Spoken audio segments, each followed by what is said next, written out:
I did not know at that time what was happening, but they were pulling in pulsars from outer space from the constellation of Aquila. You are looking at the world's largest radio telescope in Arecibo, Puerto Rico. It measures the pulsar, the beats of energy from a black hole, a star that used to be. Today we are going to go star hunting. Our search is nothing less than the potential discovery of the Star of Bethlehem. Carolyn Beehler is the woman you saw at the beginning of this program. Carolyn is both an artist and a teacher at Yale Divinity School. And during her time in teaching there, she came across the idea that it was very probably Priscilla, the woman Priscilla of the first century church, who had likely authored the book of Hebrews.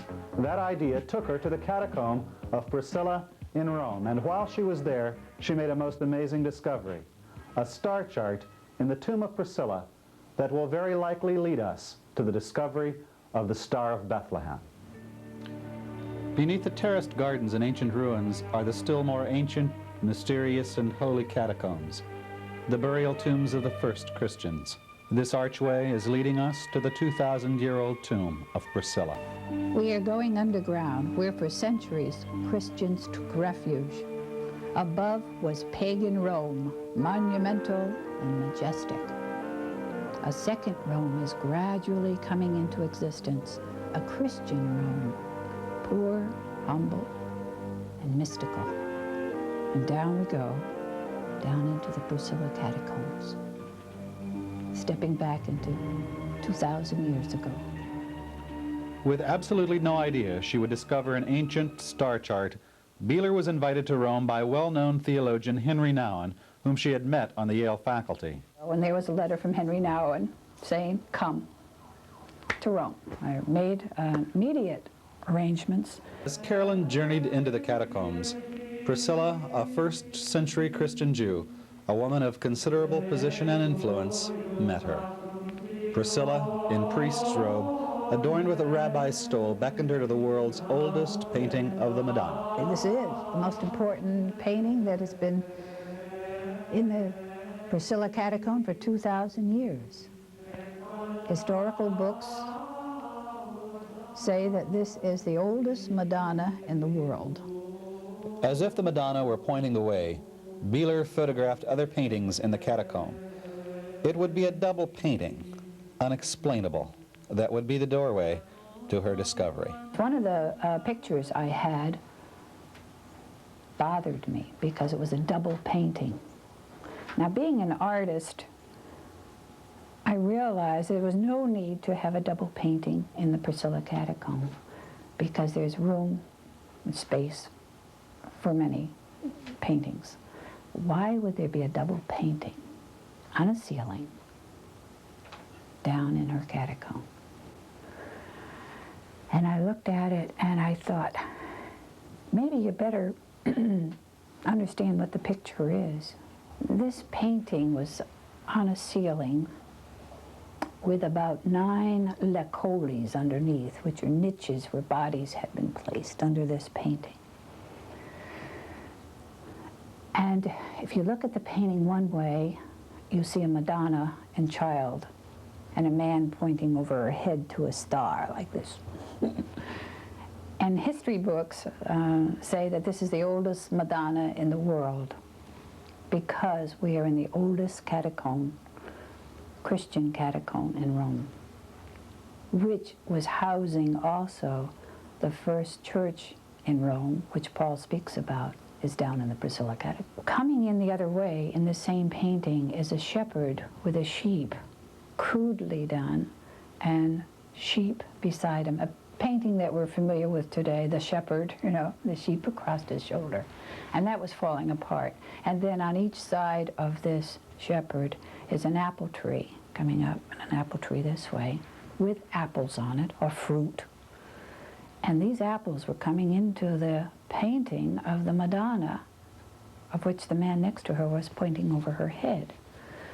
And history books say that was either Isaiah prophesizing, Balaam prophesizing, or it could have been Joseph. It doesn't really matter. It was a prophet pointing over her head. And what he's pointing at are these apples in another painting. I had moved in. And I looked at this, and all of a sudden I thought, I got an idea. Why would somebody paint a double painting? Why would an artist do this?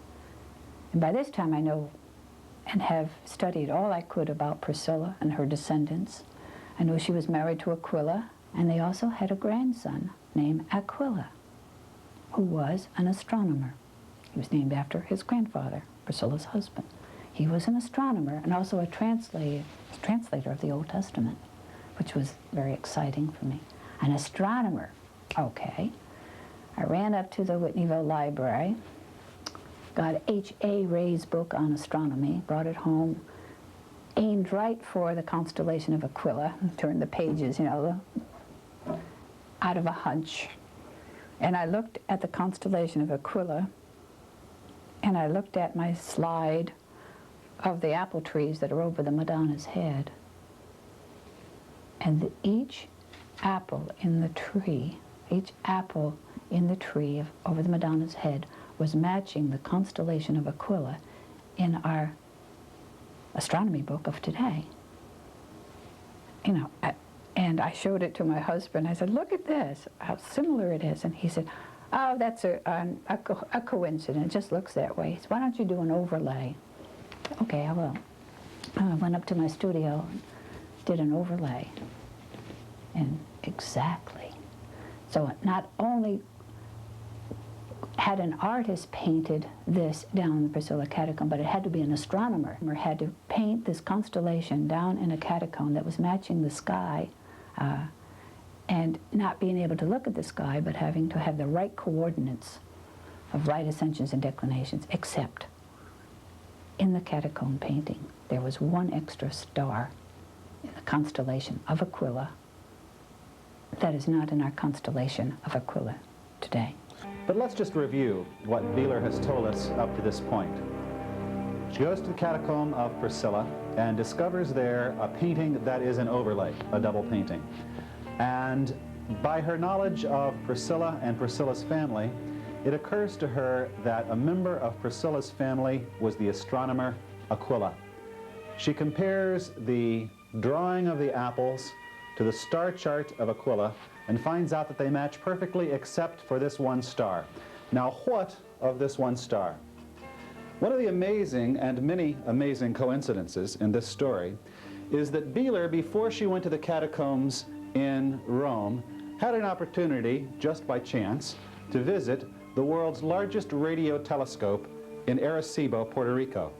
Now, what this telescope does is to pick up pulsars, which are beats or indications of stars that no longer exist, stars that were but no longer are. Those stars would be what we would call black holes, and the pulsars are, in some respect, the kind of energy beats of those stars being picked up by this radio telescope. At the same time, Beehler makes this discovery.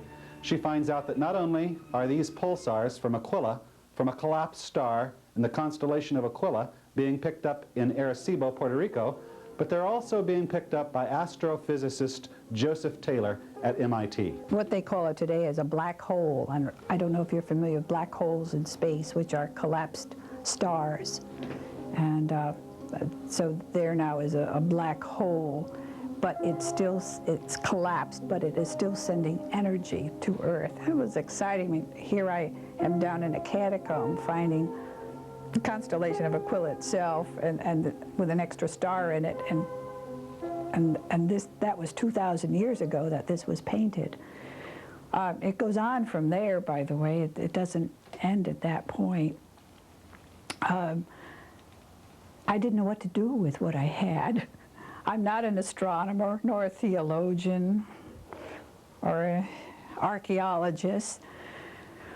What do I do? But Dr. Dorrit Hoffleit, astronomer at Yale University, did.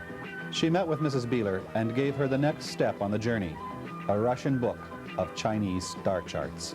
I went to when I looked for Carolyn's object, and I found these two dates, 4 BC and 5 BC, and both of them are objects that occurred in the constellation Aquila, or in Capricornus, near the boundary of the two constellations.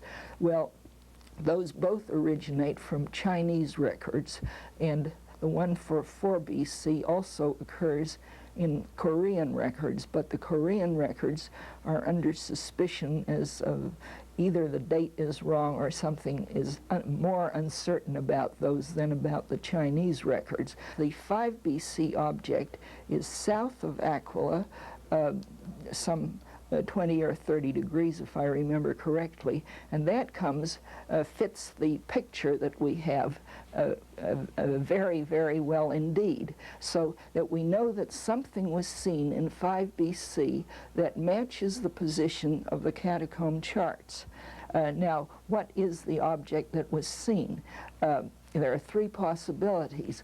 The planet Venus, which is the brightest planet in the sky, and the Christmas card pictures of the Star of Bethlehem look very much like the planet Venus, so that looks like a good bet. On the other hand, that doesn't appear suddenly, and one would have imagined that the astrologers in those days, or the shepherds at nighttime, would have been aware of the planet Venus, because that comes around often enough. The other 2 possibilities are that it was either a comet or a nova, and the Chinese and Korean records are a bit ambiguous as to which of these categories this object belongs to. One Chinese source indicates that it was broom-shaped, which makes you immediately jump to the conclusion that it was a comet. Now, a comet, which would be as bright as all that, should be observed to move. This star, this object, was reputed by the Chinese records to have been visible for 70 days, and a comet would certainly have moved perceptibly in a period of 70 days. The nova, a 70-day duration for a nova would be all right. If it was an extremely bright one, it might have taken that long to fade below visibility. But one finds that in the biblical history that the Star of Bethlehem is supposed to have been visible for 2 years, and that would not be likely for a nova. So is it a comet whose motion was not noticed, or is it a nova that lasted extraordinarily long, or more likely is the biblical reference, which I've not been able to check, about the 2 years? Does the 2 years really mean 2 years, or does it mean just loosely a long time?